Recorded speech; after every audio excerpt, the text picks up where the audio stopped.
కాంగ్రెస్ ఈరోజు కాంగ్రెస్ అధ్యక్షులు ఖర్గే గారు ఎల్బీ స్టేడియంలో నిర్వహిస్తున్నటువంటి సామాజిక న్యాయ సభ కాదు, ఇది సామాజిక అన్యాయ సభ గురించి ఈ వేదిక నుంచి బీజేపీ పార్టీ తరఫున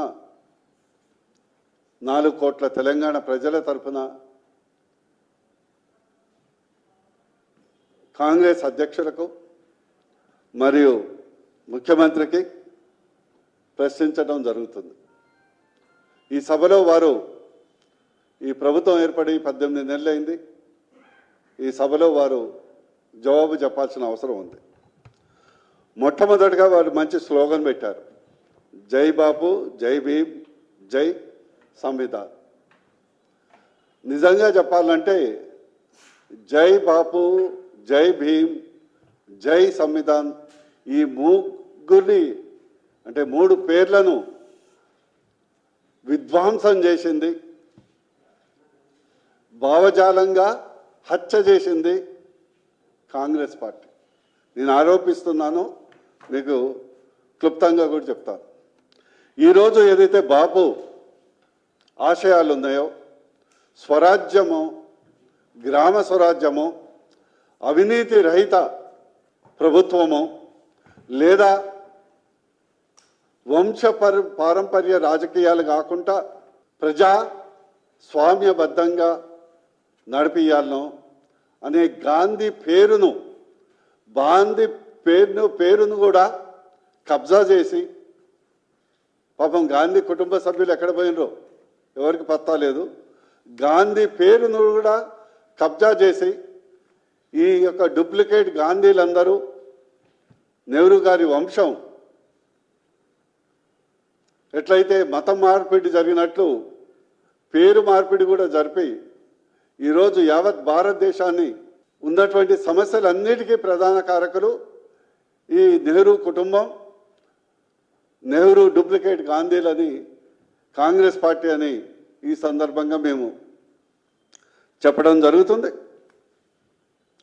అదేవిధంగా జై భీమ్. నిజంగా చెప్పాలంటే స్వాతంత్ర సమరయోధుల్లో ఆ టైంలో ఉన్నటువంటి నాయకులందరూ 70-80 సంవత్సరాల్లో చనిపోయారు. పాపం అంబేద్కర్ గారు ఒక్కరే అకాల మరణం చిన్న వయసులో 62 or 63 ఏజ్లో చనిపోవటం జరిగింది. నిజంగా చెప్పాలంటే మా అంబేద్కర్ గారిని క్షోభ పెట్టింది కాంగ్రెస్ పార్టీ. అదేవిధంగా జీవితాంతం అంబేద్కర్ని అనేక రకాలుగా, అది పూనా ప్యాక్ట్ కానీ ఇతర అంశాలు కానీ, అంబేద్కర్ గారికి ఆలోచన విధానాలకు విరుద్ధంగా నెహ్రూ గారు భారత ఈ పాకిస్తాన్ అంటే ఈ 2 దేశాలు మతపరంగా దేశాలు విడిపడటం కానీ, ఇండస్ వాటర్ ట్రీటీ కానీ, more important Hindu code bill, ఆ రోజు మహిళలకు కూడా సమాన హక్కులు కల్పించాలని వారి తపన కానీ, ఓబీసీలకు రిజర్వేషన్ కల్పించాలని వారి యొక్క బిల్లు కానీ, ఇట్లా అంబేద్కర్ గారిని మానసికంగా క్షోభపెట్టి వారి అకాల మరణానికి కారణం కూడా కాంగ్రెస్ పార్టీ అని ఈ సందర్భంగా తెలియజేస్తుంది.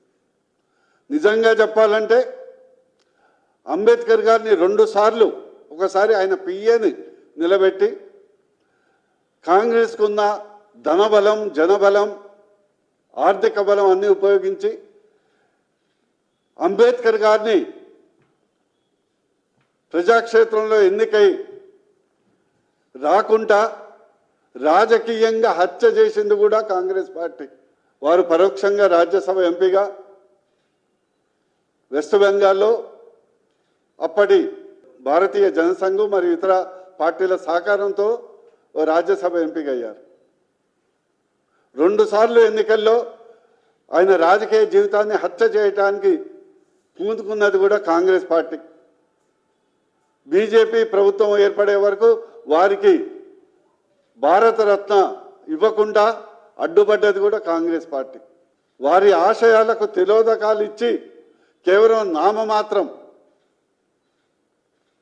అంబేద్కర్ పేరును ఉచ్చరించే పార్టీ కూడా కాంగ్రెస్ పార్టీ.